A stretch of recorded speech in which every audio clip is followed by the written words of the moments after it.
introduce our next speaker, Elif Sürer, professor from METU Graduate School of Informatics. Elif Sürer received her PhD in bioengineering in year 2011 from the University of Bologna. She received her MS and BS degrees in computer engineering from Boğaziçi University in 2007 and 2005 respectively. She joined METU Graduate School of Informatics Modeling and Simulation Department in year 2015. And she is currently working as an assistant professor at the METU Graduate School of Informatics Multimedia Informatics program. She collaborates with several interdisciplinary national and EU-funded projects. Her research interests are serious games, virtual mixed reality, reinforcement learning, and human and canine movement analysis. Her speech title is Recent Practices, Opportunities and Challenges in Virtual Reality and Mixed Reality Research. Please, Professor, the floor is yours. Thank you very much for this very nice introduction. Let me share my screen immediately. And I think we should be all set. I would like to thank a lot for being part of this organization. And here is the outline of my presentation. Very briefly, I'll talk about some terminology, what are our constraints and opportunities here, and I will showcase some examples from our work from METU and our collaborators. So we will be talking about the virtual reality, mixed reality, and augmented reality mainly. Virtual reality is the broadest concept of all, and we don't have any physical real-life materials at all. But when we are talking about augmented reality, actually the reality itself is there, but the virtuality is just like a layer on top of that. And today I will mainly talk about the mixed reality, where we will be having the three-dimensional holograms, where we will be also interacting both with the physical environment, but also the 3D virtuality itself. And I will talk about serious games, simulation, and video game distinction as well. We are very much familiar with video games, and their main purpose is mainly entertainment, and these are some of the posters from our students. But when we are talking about the serious games, we are talking about games that do not have only entertainment purposes, but have other ulterior motives, right? Like rehabilitation, education, and defense. And the serious adjective is mainly because of the fact that serious institutes do want such games. And serious games are very much applicable to education, because the fact is that it is very easy to map the games to our educational system. So we can think like students as like players, assignments like as challenges in the game, or the scores as the grades. But the simulation is, you can think it like the results of what-if scenarios. So they don't even need to be interactive, they don't need to be even visual. And when we talk about the history of the virtual reality and mixed reality, we are talking about like from 1960s. So the first attempt was the telesquare mask. The second one was actually a multimodal theater, where we had the images, stereo sound, wind, and vibration. And this is very impressive. This is the vision of Sutherland, and he says that there will be a room where there will be like handcuffs displayed and the bullets, and you will be interacting with those. Actually, this is like the first video of the HoloLens that we are using right now. And it says that it's going to be like being Alice in the Wonderland. And this is how the immersive systems will shape the future. And then the first head-mounted displays were applied in 68. And then there was the first virtual environment display system. And finally, we had the cave, which was a 3D room, basically, where you had the rooms, the walls where the projections were made. And it was similar to the allegory of Plato's cave. So when we are talking about the virtual reality, let's be realistic for now, and let's try to face the constraints and the problems first.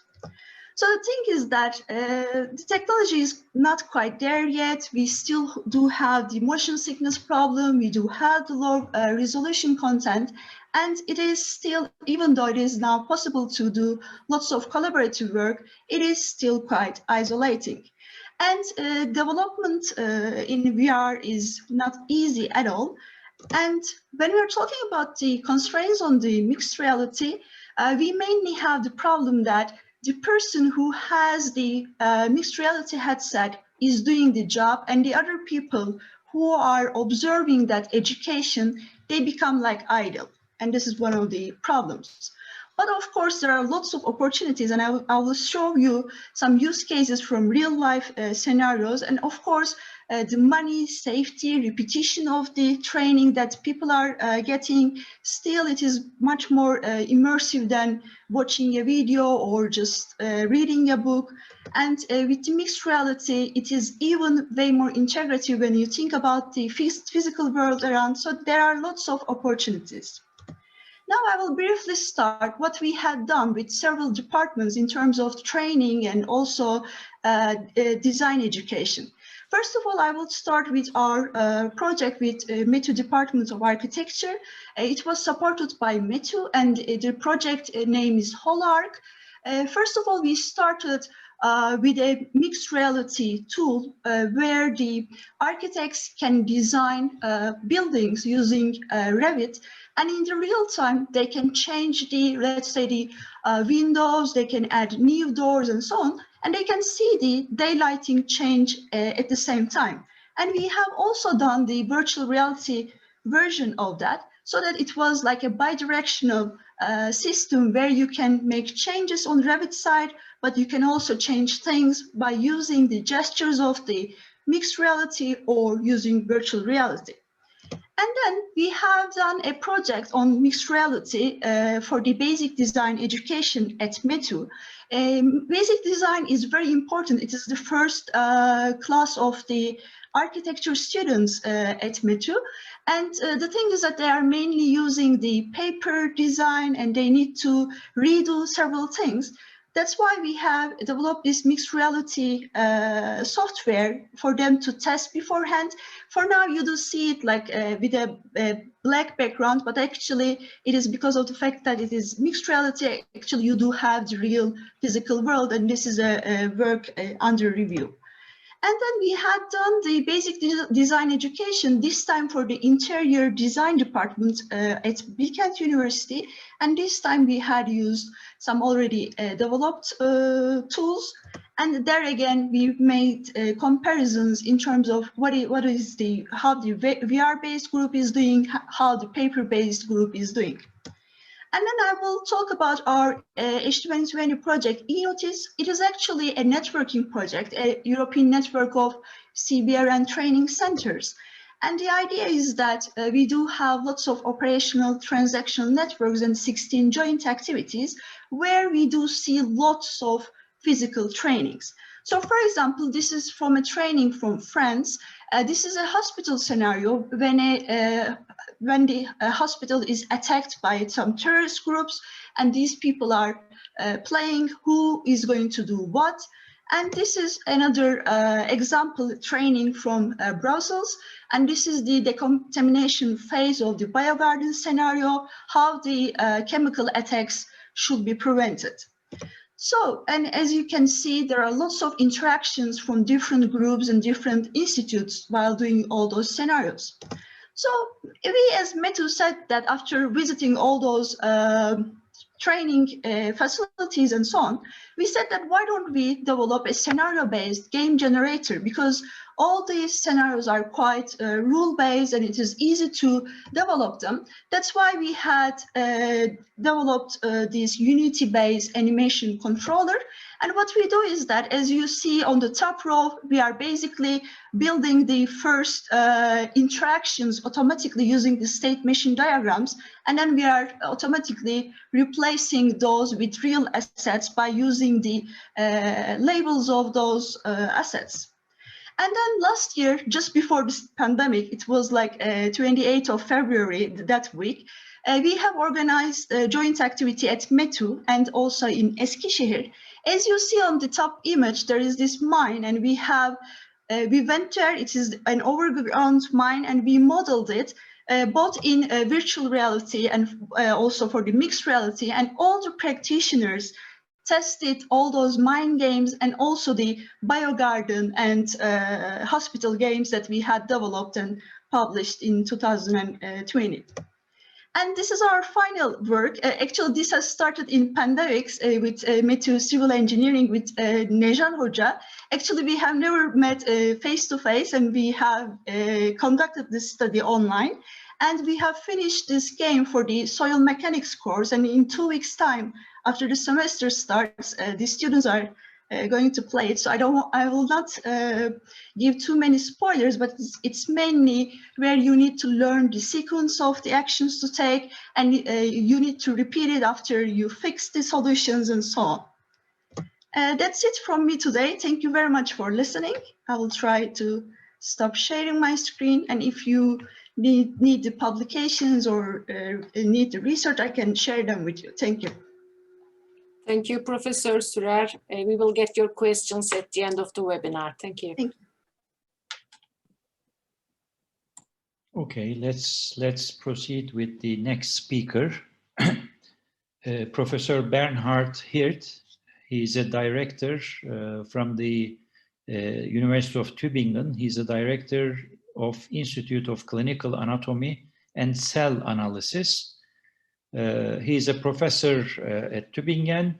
He represents a modern and innovative area of anatomy, which aims at bringing anatomic expertise into the context of diagnostic and surgical use. Professor Hirt has been a researcher and teacher of anatomy since 1999.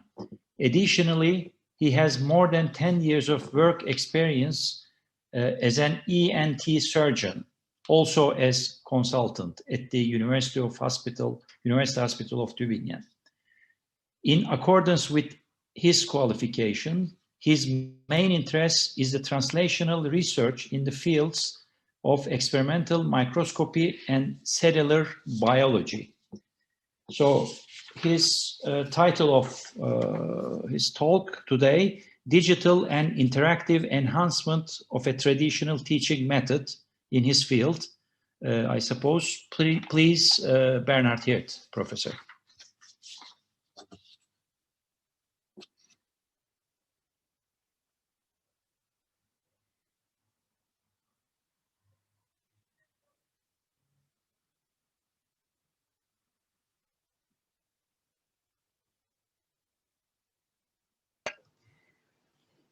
Sorry, Professor Bernhard, you're muted.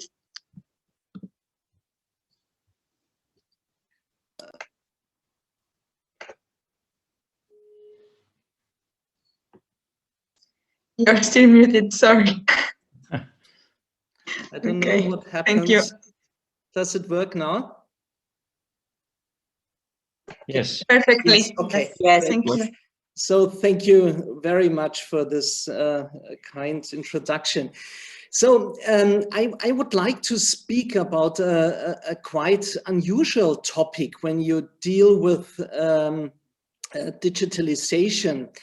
And this is how can a very traditional teaching method, a format, can be enhanced by digital means, and this is the lecture.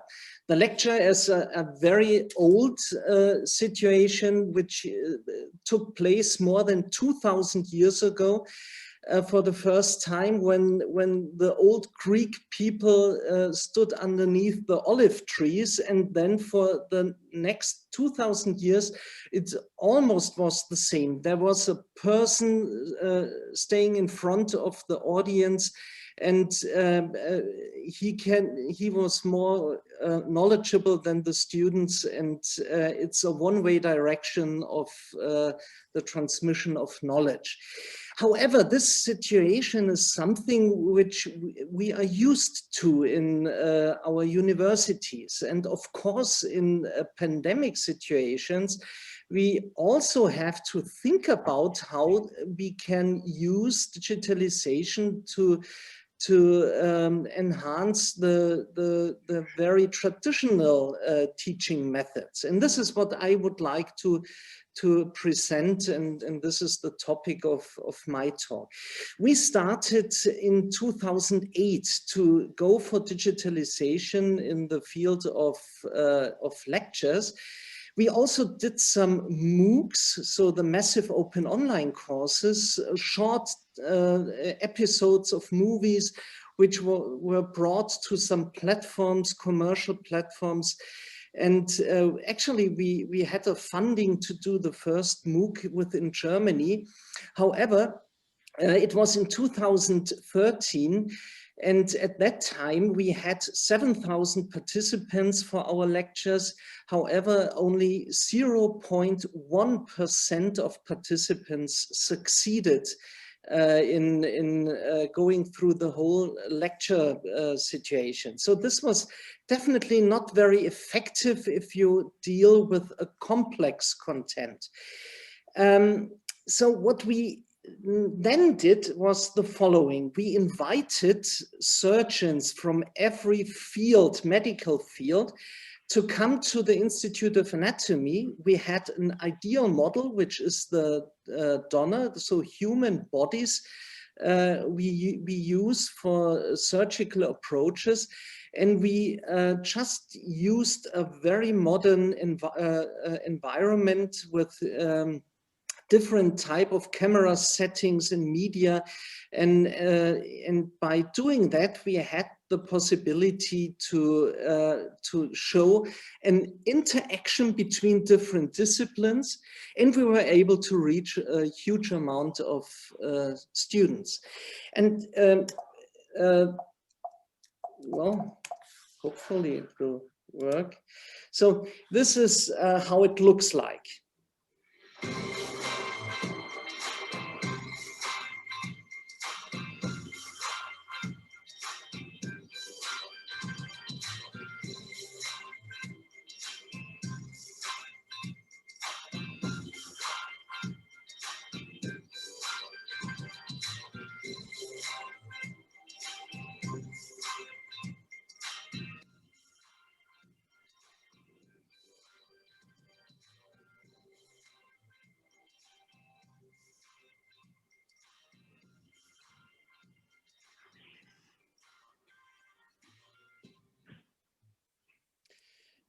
So what you could see is that we did do live transmissions, and we do it like in the professional broadcasting system. And in addition to that, we do real advertisements for our lectures. And you might think this is crazy. Why is it necessary to do so? So we did some research on that, and we could also publish the situation that whenever we enhance the lecture with entertainment, the more students joined us. And finally, we ended up with 40,000 medical students joining us when we join us when we do our live presentations. And this, of course, leads to a situation where we bring together a huge community, and digital means enable us now to go for interaction between all these students within the lectures. And this is quite interesting because usually in lectures, when there's the board and the chalk, I want the students to be quiet. In this specific digital situation, I want them to discuss. I want them to speak to each other in the chat rooms. So here are some examples how looks like. We have different cases every semester, every year. We ended up now with more than 150 transmissions of different surgical procedures, with different surgeons, different people from the staff of the surgeons. So the nurses also are very, very important. We also invite patients to speak about the situation. So this is a very interactive situation by doing so. So we did our own platform, and with this platform, everybody can register. We just use the registration because we want to know who is joining us as we deal with very specific content, and we show pictures from human donation program, from our own human donation program. So in addition to the situation where the participants can watch and observe the surgical procedures, we have the possibility to show different camera perspectives on the mobile phone or a tablet or something like this. We, in addition, have the possibility to use a live voting system where we can ask questions, the students can answer during the lecture. And of course, we have chat rooms. And within this chat rooms, the students can discuss and can speak about what they see. And this is quite interesting because suddenly not only students, but also surgeons joined us and general practitioners. And there was a interaction between students and professionals, and also students from the nursing field joined. And we also did some research and looked for how we are able to enhance the way how people discuss in the chat rooms. And we could see that it is very, very important that also during the live stream, we always go back to the chats, and we have to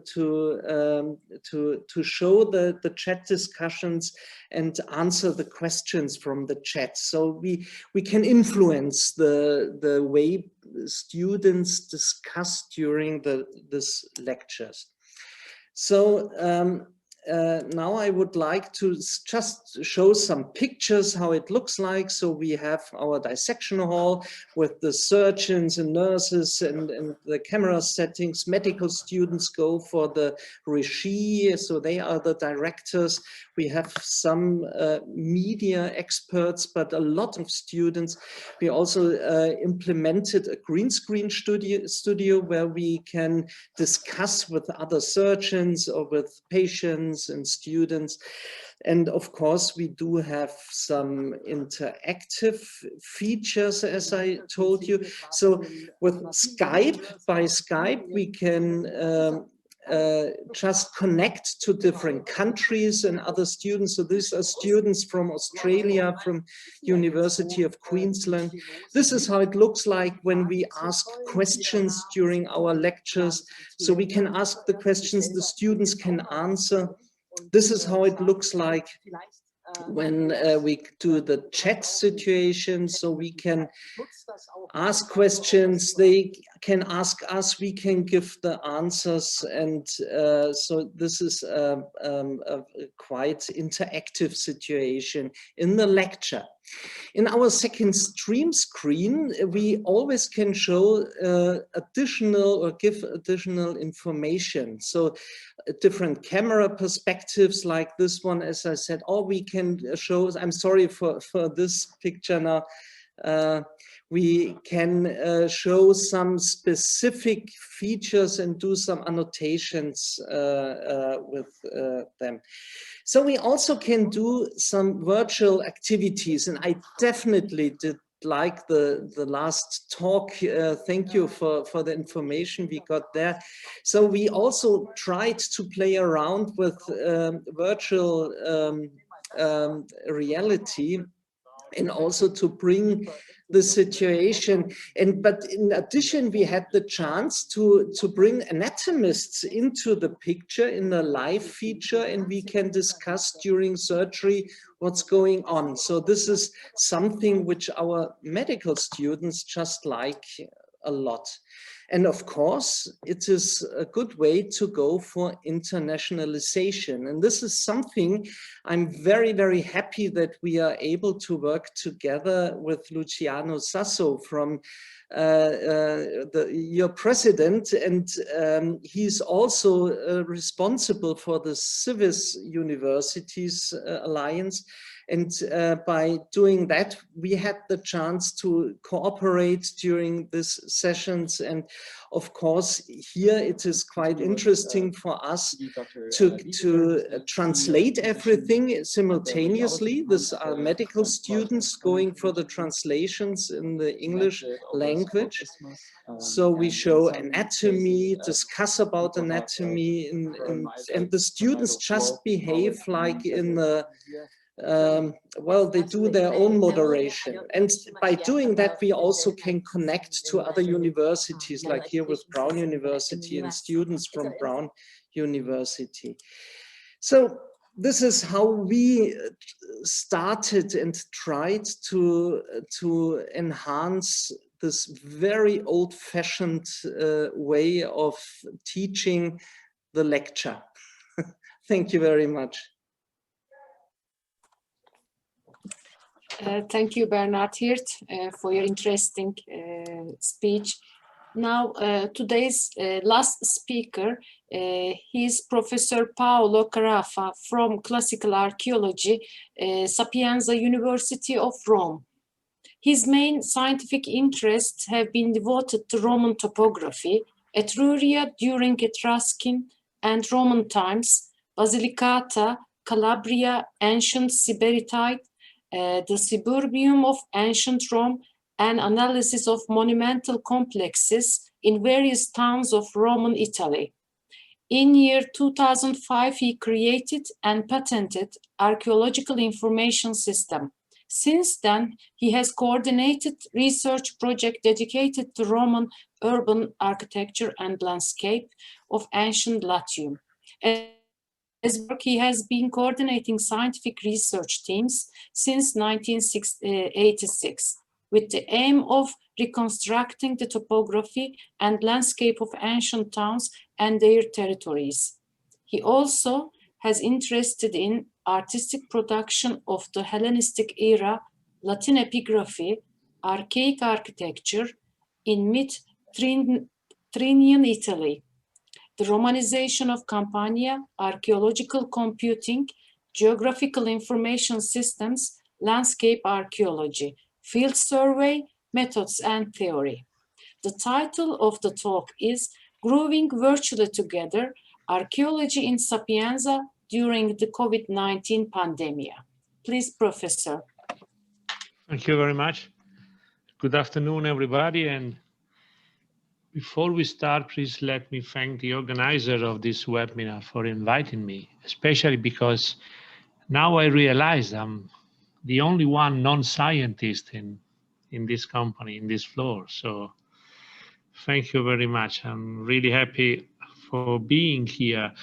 Basically, teaching archaeology is a little bit easier than other items, and all we need are images, either of scanty objects like the one you're looking at now, pieces of stones, walls, and things like that, and also images of the reality surrounding these scanty pieces. So basically what we did, even in normal time, was to draw a lot to help us in communicating the reality of the ancient times.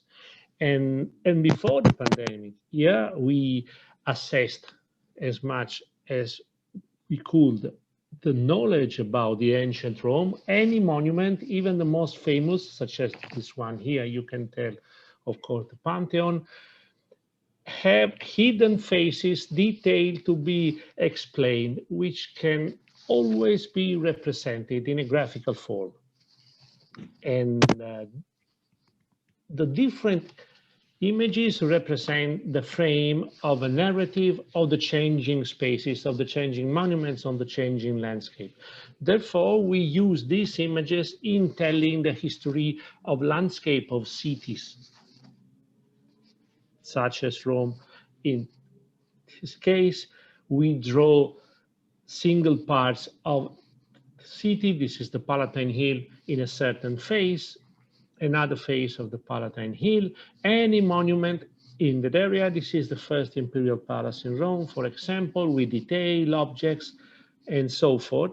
And this is the reason why, after all these, the communication of single pieces, even of a certain beauty like this one, is more effective, because you can appreciate the complexity of the original layout. We can go a little bit faster through that. Even archaeological layers or pieces like that can be replaced in the original place. Ancient images can help us a lot in supporting the image of lost either monuments or even parts of the ancient city. This is one of the gates of Rome, which is no more existing. And you can also transform all these in very amusing images, such as this one representing the Tiber bank, in this case, or the Circus Maximus. So you can move from the single object to the overall view of a monument or of the old city, such as in this case, this is more or less the plan of Rome in the 8th century BCE, and this is the plan of Rome during the 6th century BC, and this is the largest Rome of imperial time. It was called the Golden City. And we could use this kind of images because we assessed a lot of information. A large number of documents was classified, inserted in an information system, and they're organized in time sequences and space sequences. And this is what our normal task until now. When the pandemic appeared, we had a choice. We could transform the traditional way of teaching into distance activity, or using the standard operating tools we use in research as standard operating tools in teaching. And we try to face the second challenge, and we are quite satisfied now, because we could achieve a substantial upgrade in consciousness of students, in involvement of the students in scientific activity, and also in the acquisition of hard skills. The base for all this, as I told you, is an IT tool. We call it the Archaeological Information System, has been patented in Sapienza as a research tool, but it tends to be very effective even in teaching, because you display all the evidence you have. In this case, this is Rome, and the plan could be very deep.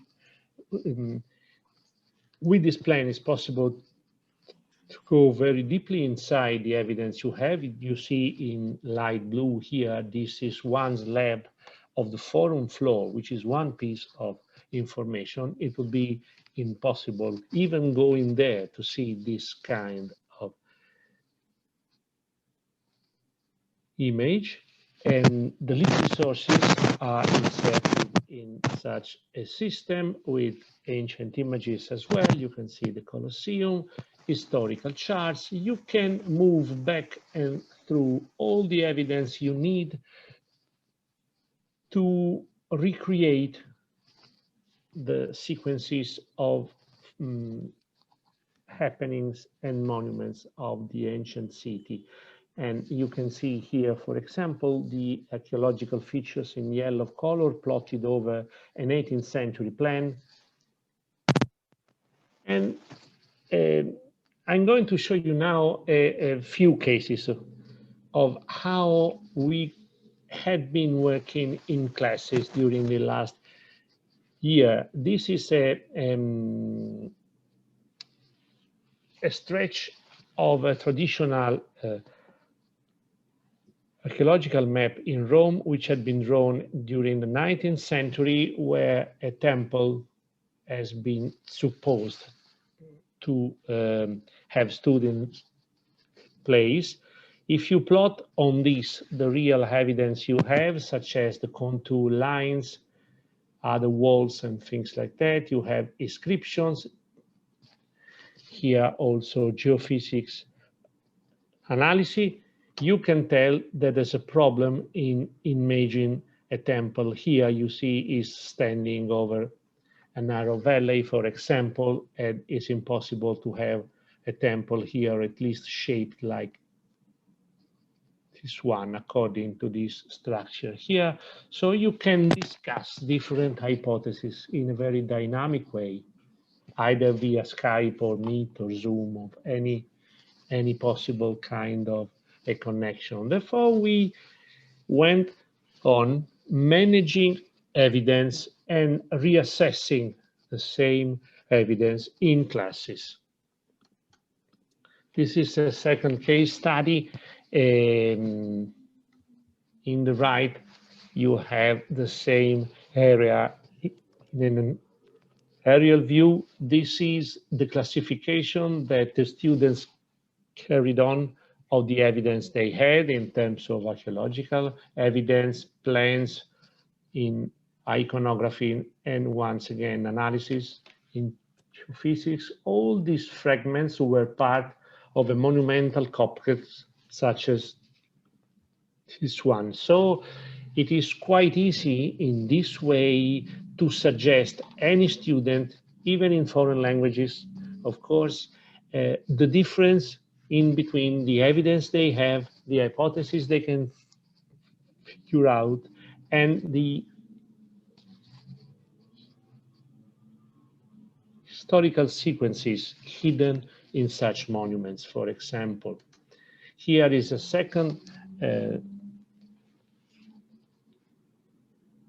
case.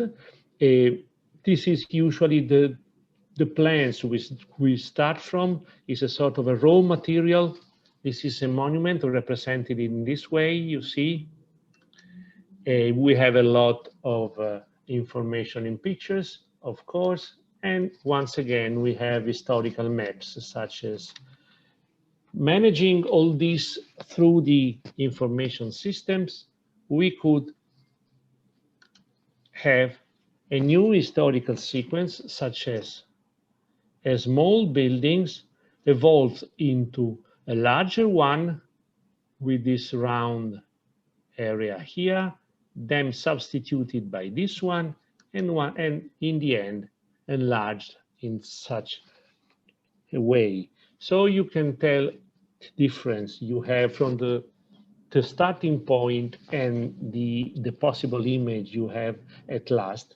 And this has also been done in classes, in usual classes. Few examples, you can work at any different scale.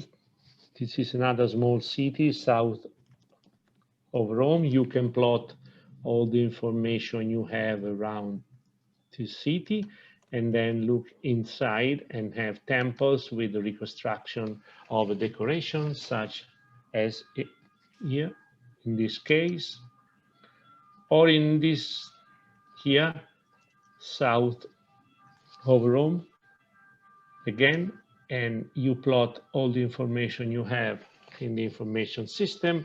You draw a map.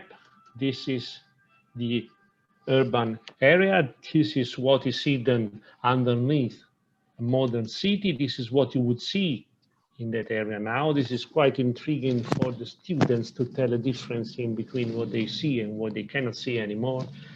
And in the end, you can recreate the original layout of the Roman Forum of this small city. And again, a detail of the possible layout of any monument with the information we had all around, such as this drawing and inscriptions and the layout of the square now.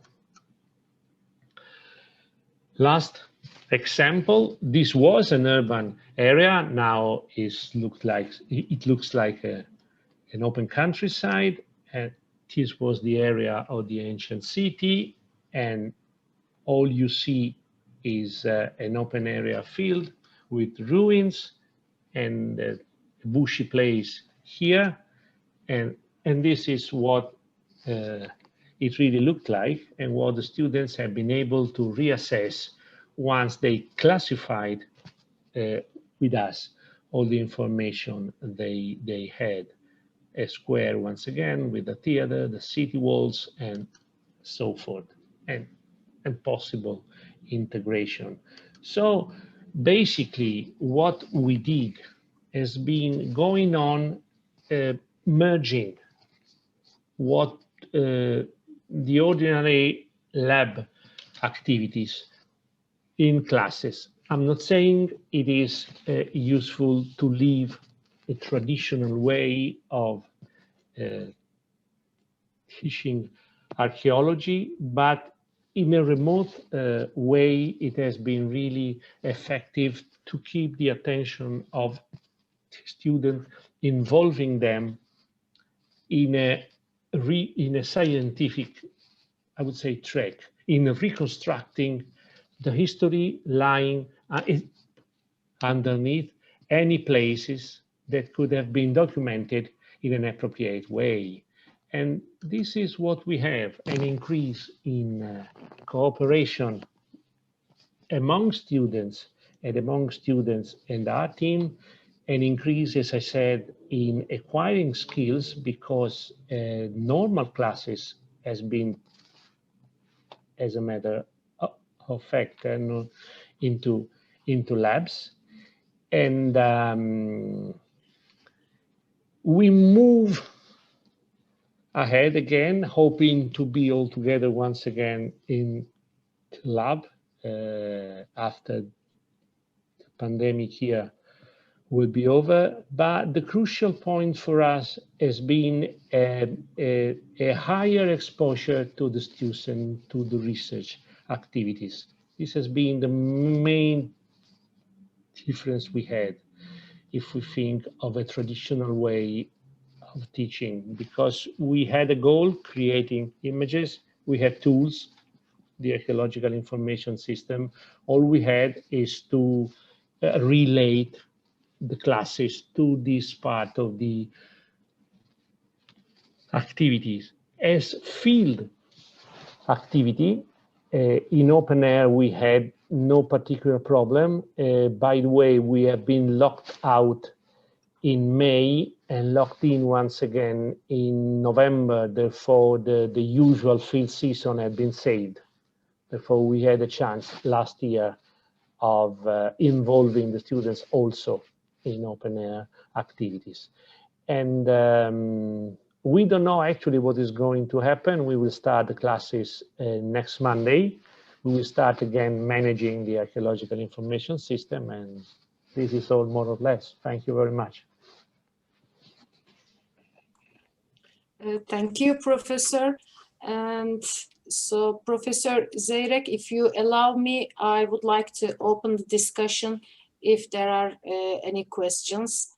Sure, Hocam, you can continue, because I check the chat communication. I don't see questions. Well, there are a few questions because there are many members of METU are here. The students have private questions about the lectures and how the lectures will go on, and similar questions you can check from the maybe privately, you can answer them. I would like to start with a question maybe. My field is medicinal chemistry, and what I see today especially, it is not very difficult for chemistry medicine, pharmacy, and engineering, maybe we are managing so far in this pandemic. I've seen the Professor Çağatay mentioned about some chemistry laboratory actions, and Professor Gündoğan also very good application, but he mentioned again chemistry. And Professor Sürer, your examples are case studies are again related what I've seen with maybe engineering mostly. Bernhard Hirt, great explanation of what can we do in medicine. Also Professor Carafa, they were already started this kind of studies. So my question is, are we neglecting the social sciences? So what can be done in the social area? If I was a student in law or similar maybe subjects, so what can we do more? Because there are so many social science students, and so who would like to, I don't know if this question goes to everyone. So maybe we start with Kürşat Çağatay. Yeah, actually, this is one of the issues. Actually, last week we discussed this issue with the professors from social sciences. They have difficulties to collect data because, for example, you need to go out and you have to either conduct your research face-to-face. So most of the research, most of the activities are actually moved to online. I mean, either data collection, and if there is a need for interview, people started to use Zoom connections to conduct interviews. But I think it's relatively to engineering and science areas. You don't need to use high-end equipment. So in social sciences, just collecting verbal data or observation, that would be enough. But of course, I mean, there are some limitations, like the colleagues from the School of Education, they have no chance to go to primary or secondary or high schools and to make observations. So there are difficulties like everyone, but relatively, I mean, since they don't need to use any lab environment, some of the social science research can be done outside of the school. It's there are some issues, of course, but the main issue is accessing the people at this moment. Yeah. So the same questions to Professor Sürer. Do you have case studies related to these kind of social sciences?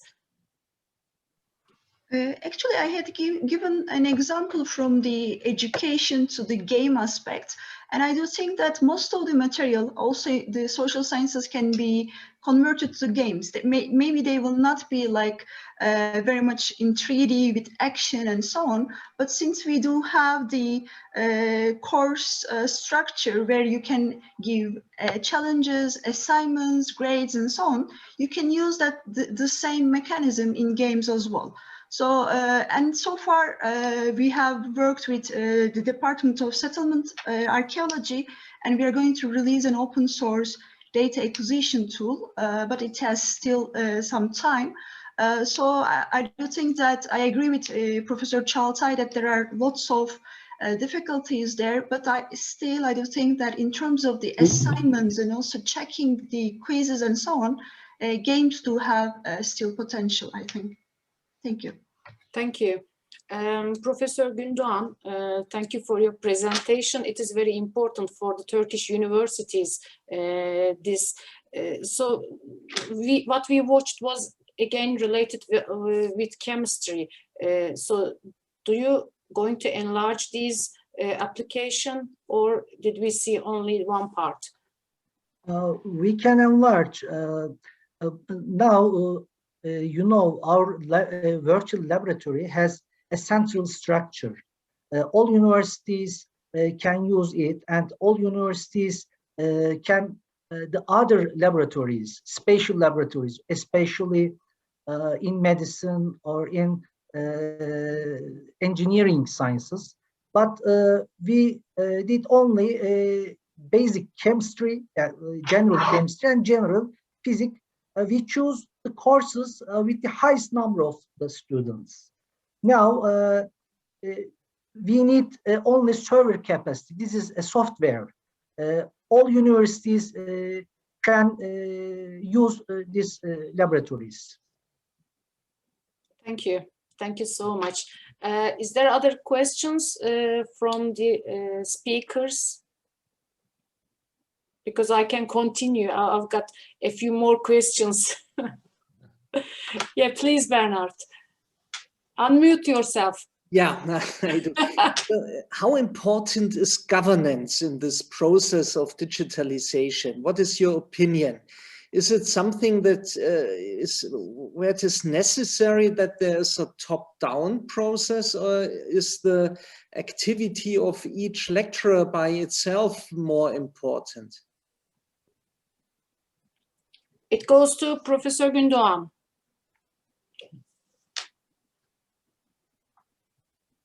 Sorry, I didn't understand. Sorry, I couldn't understand.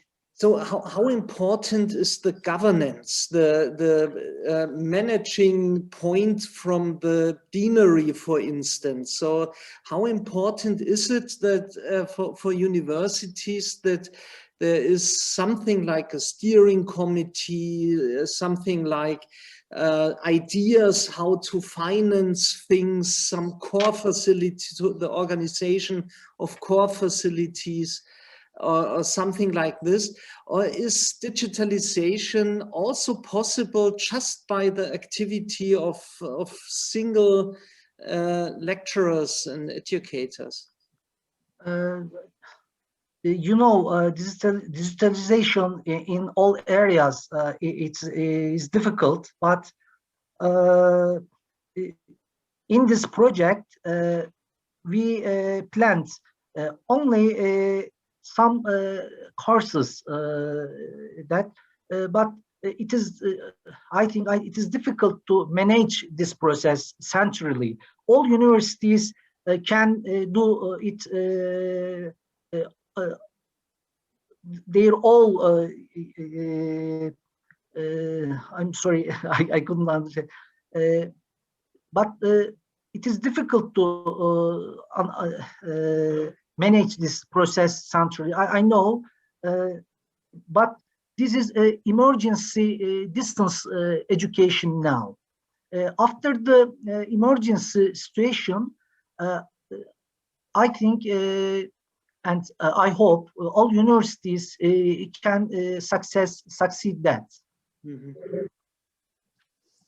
So yeah, it is an emergency situation, so that's why suddenly we started, and it will grow probably. Yeah. What I expect.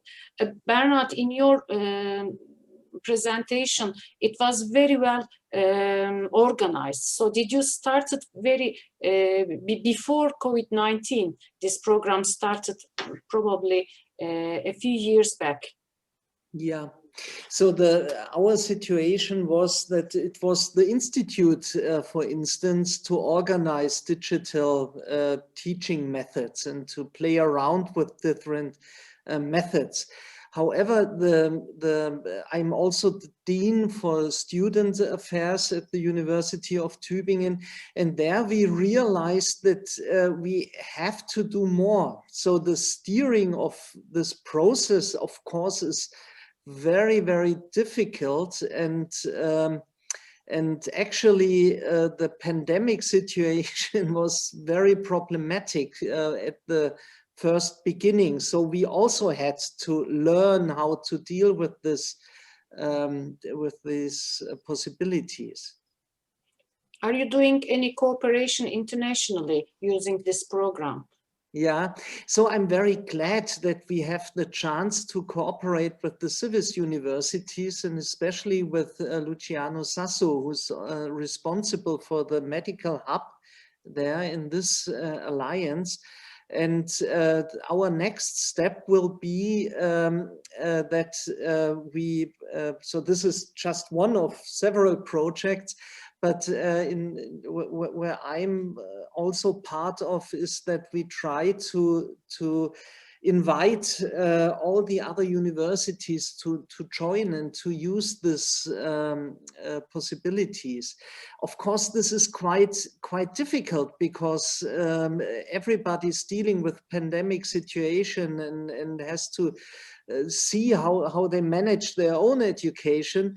However, I had the feeling that connecting with Luciano Sasso, for instance, we spoke to him during the live a transmission, and there we had the chance to show all the participating students that they are not alone. So this is a problem that everybody has to face, every university, even huge universities like La Sapienza or all your universities.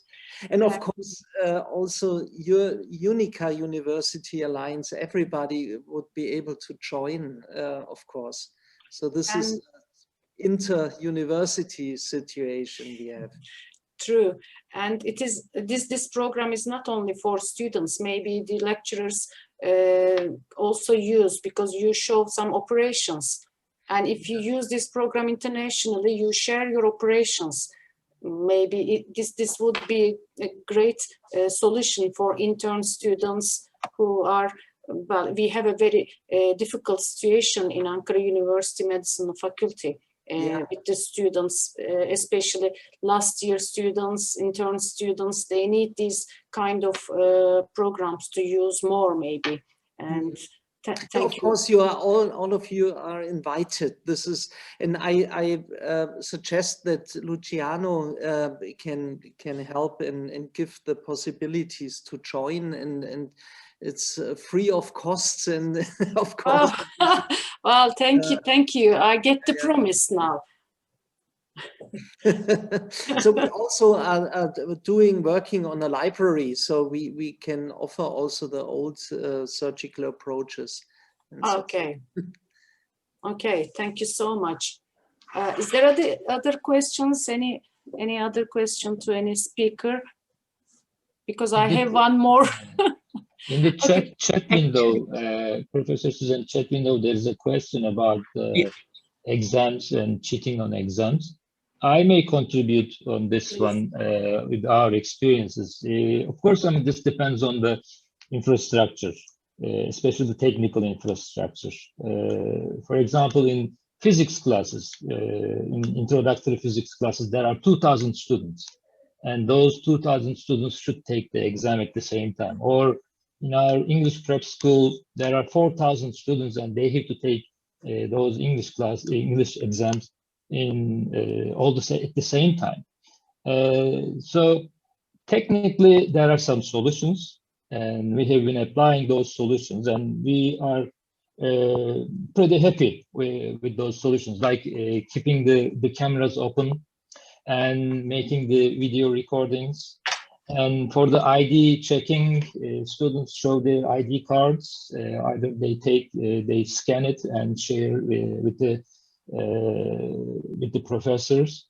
And so these kind of tools help to decrease the amount of cheating. But I mean, we have to be honest. I mean, even in the face-to-face environment, in the face-to-face classes, there were some cheatings. So those kind of situations happen.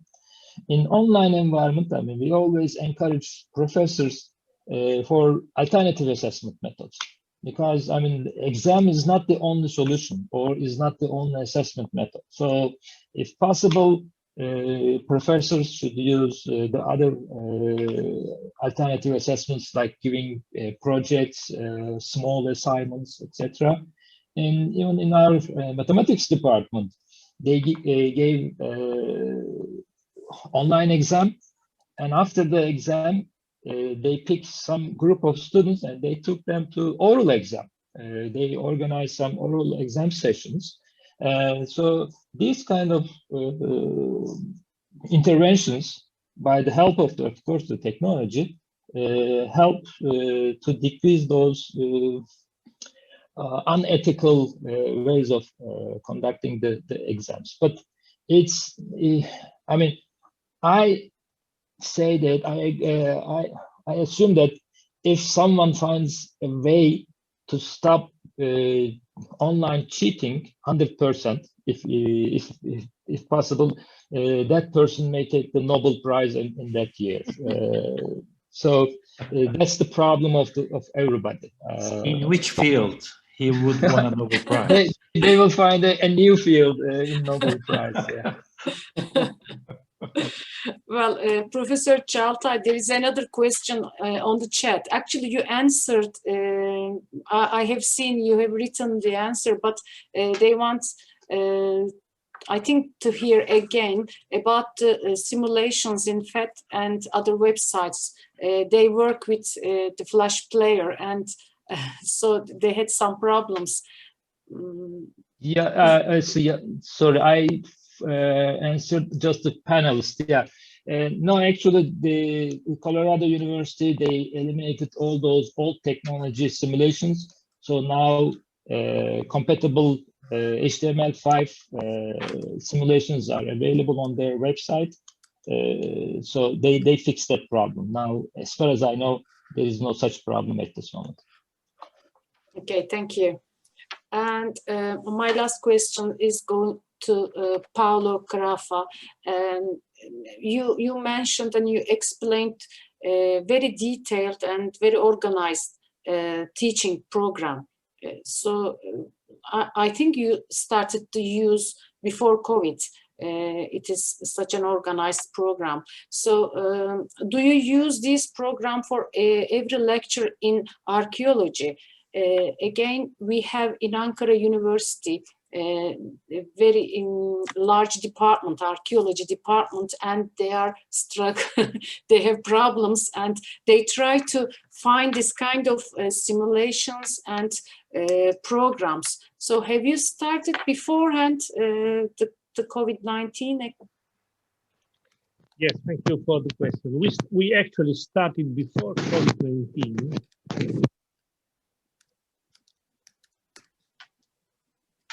We can't hear you.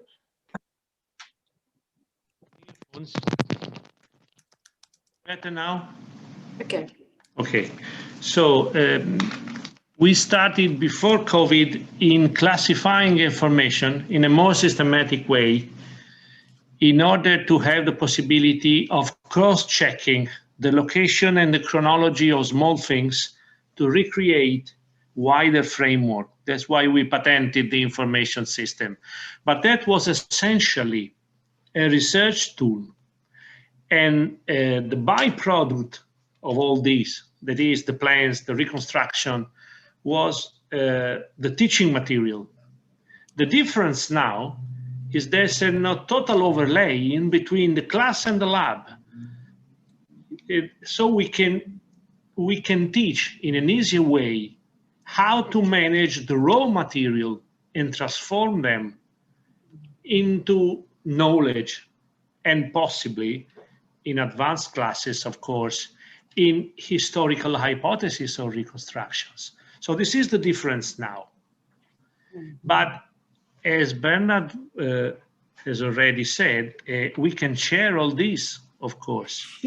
In 2000, no, this is more than a promise in the sense that in 2014, we signed an agreement with l'Institut National du Patrimoine in Tunis, because they were very interested in such a tool and in the possibility of a remote teaching of all these, because any structure which is involved in managing territories, landscapes, and heritage can use this kind of tools.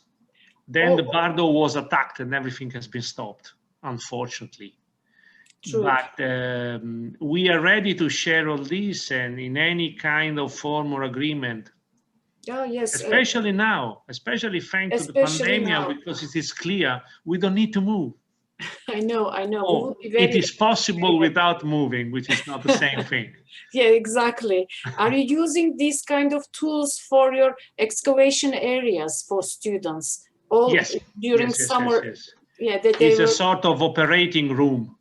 Everything we do is inserted in the system, either as a master thesis or a dissertation, or even as lab activities, especially for foreign. We have a good number of foreign students coming to Rome because they want to, I say, to cook the Rome meat. It's an open museum, so it's... Yeah, something like that, more or less something like that. So they are not very much interested in acquiring credits in classes or programs. They just are satisfied in being involved within a team, excavating, dealing with evidence or documents of any way. So it is effective in the broadest sense. It is. Thank you very much for You're welcome. all the speakers. I think we are out of time. I would like to get back to Laura. If Professor Zeyrek, if you have any comments. Thank you. I don't have any further comments. Thank you all.